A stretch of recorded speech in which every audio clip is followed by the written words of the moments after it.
minute strands of fungi overhang my whole exterior in a fine, tangled webwork hanging from leaves. My principal feature is excessive antiquity. Discoloration of ages has affected me greatly. I am decayed, but not unstable. My stones have crumbled, yet are held together by some invisible power.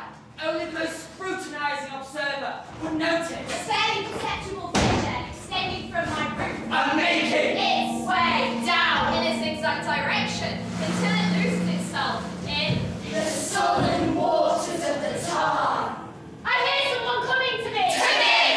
Make yourself ready, house! Strengthen yourself to receive him!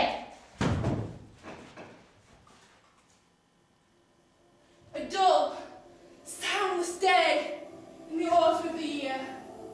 The clouds hang oppressively low in the heavens. I had been passing alone, on horseback, through singularly dreary tracts of country. Now, as the shades of the evening draw on, I find myself within view. Melancholy. House of Usher. Dear friends, have you passed since our last meeting? My boon companion since childhood. A minister part of the country. I speak of things a letter, wild and demanding. Requesting a personal reply, evidence of nervous agitation. Bodily illness. Mental disorder. Your company's requested to alleviate. A malady. Madness! No, not madness. One ability to see beyond madness. What else can I do? Are you coming, friend? My good friend. Only friend.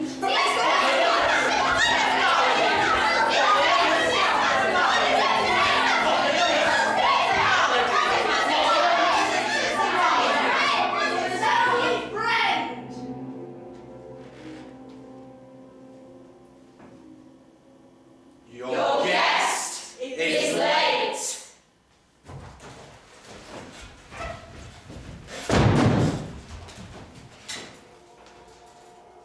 I feel an utter depression of soul. To which I can compare to no earthly sensation more properly than To the after-dream of a reveller upon opium, the hideous dropping of the veil. What is that that so unnerves me in this contemplation of the house of Usher? I felt it at first sight, but then thinking that a near different arrangement of the picture, Would be sufficient to modify, or perhaps annihilate its capacity for. sorrowful impression, I reined my horse to the brink of a black and sullen tarn, pestilent vapours, laden hues. The extent of the decay reminds me of Of old old, woodwork, which has rotted for years. In some neglected vault. yet no portion of the masonry has fallen. No crumblings. Of individual stone. Sickness. Talk. Decay. Sickness. Decay. Sickness. Decay. Sickness. Yes. Decay. We are here. Decay. We have not crumbled. Decay. We are perfect in our adaptation to parts. In our construction. They're perfect. Yet their hands are for an atmosphere, emanating from themselves. An atmosphere has no affinity with the air of heaven, but reeks from decay. I see a figure moving like the shadow of a ghost. He has arrived. You see, Madeline, I said he would come.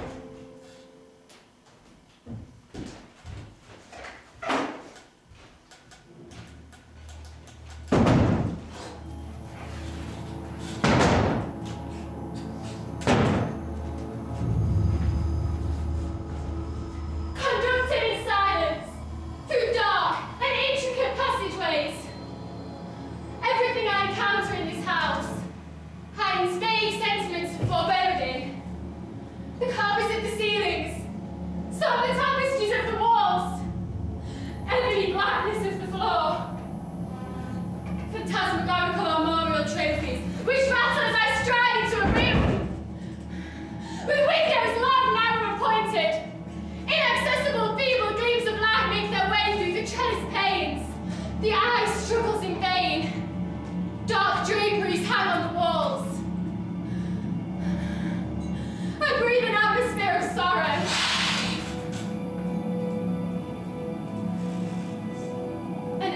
of deep, irredeemable gloom. Which way? Which way? Which way? Which way? Which way?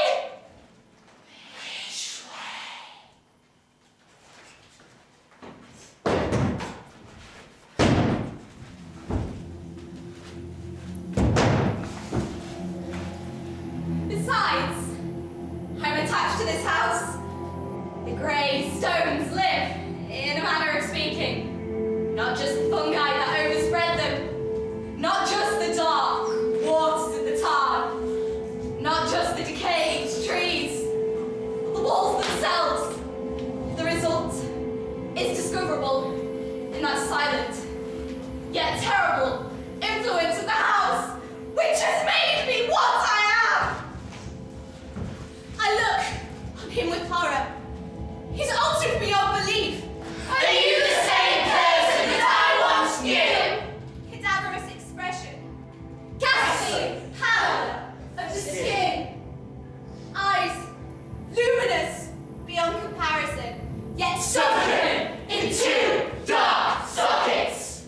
Your hair, once so long and fine, now clings with lifeless foam about your head. You smile. You smile! You smile, and I cannot recognize the monster which hides behind your teeth. You have altered beyond belief. We all changed a little.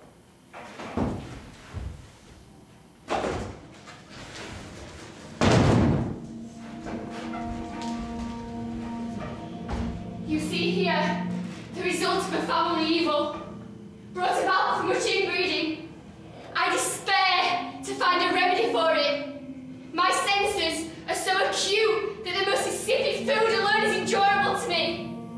My troubled flesh can bear garments only of the lightest, softest texture. The odor of flowers oppresses me in my eyes. My eyes are tortured even by the faintest of lights. Only the delicate, tremulous notes of string instruments are acceptable to my ears. I shall perish! You must perish! Not thus and not otherwise shall I be lost in this unurged, in this pitiable condition. I feel that the moment will sooner or later arrive when I must abandon life and reason together in some struggle with this grim phantasm. You must leave this house. How can I? These walls are my skin. This room is my heart. Besides, I have a sister. Sister.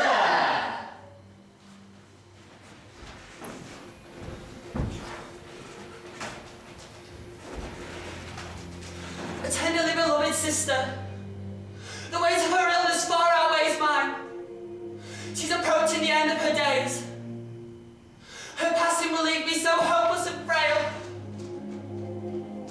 The last of the ancient race of ushers.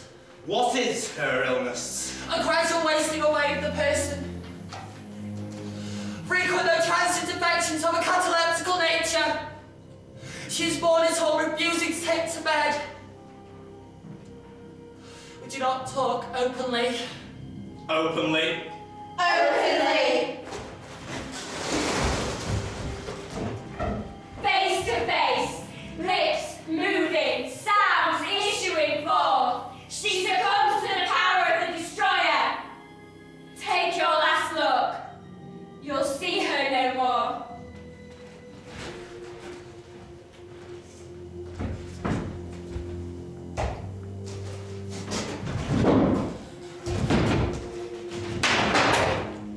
Do you regard me with dread? With astonishment. He regards me with astonishment. What do you see? A tenderly beloved sister. Do you love me, Roderick? Astonishment. What do you see? Catalepsy! Disease! Take your last look! You'll see her no more.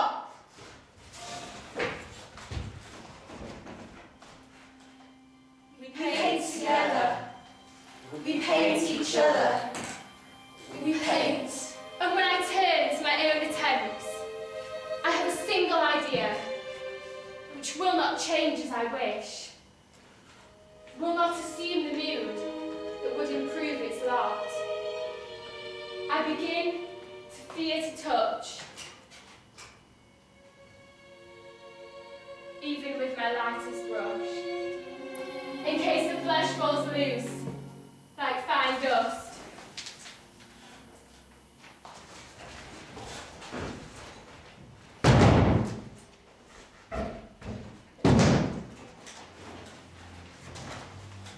Fear of anticipating terrible events has a way of bringing about those very events. Vault! Locked and open! Down! Lightless!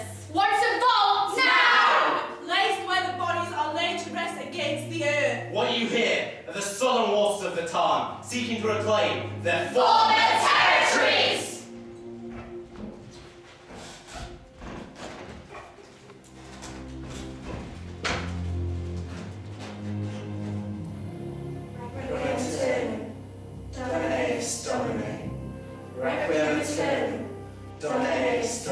We deposit on Vulcan burden within the region of horror.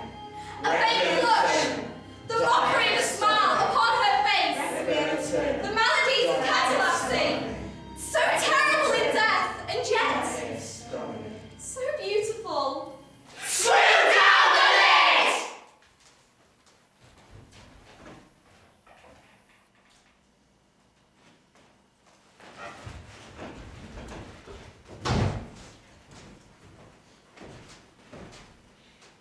You remember how our hero Ethelred, having sought in favour a peaceable entrance into the hermit's dwelling, proceeds to make good an entrance by force. But, feeling the rain upon his shoulders, and fearing the rising of the tempest, he uplifted his mace outright, and with blows made quickly room in the planking of the door for his gauntlets at hand. And then, He's so cracked and ripped and torn asunder! from the noise of the dry and hollow sounding wood, alarmed and reverberated throughout the forest. Do you hear it? Do you hear it? Do you hear it? Do you hear it? Do you hear it? Do you hear it? Do you hear it? Do you hear it? Do you hear it? Do you hear it? Do you hear it? Do you hear it? Do you hear it? Do you hear it? Yes! I hear it. Long, long, long, long. Many minutes, many hours, many days have I heard it. Yet I dare not speak. We are put and living in the tomb! No, my senses were acute. I tell you now, I heard her first feeble movements in the hollow of the coffin. I heard them, yet I dared not speak. And now, tonight, Ethelred, the breaking of the hermit's door, the death cry of the dragon, and the clangor of the shield say, I heard the rendering of her coffin, the grating of the iron hinges of her prison, the struggle within the coppered archway of the vault. Who shall I find? Will she not be here or not? Is she not hurrying to her bravely from my haste? Do I not hear her footstep on the stair?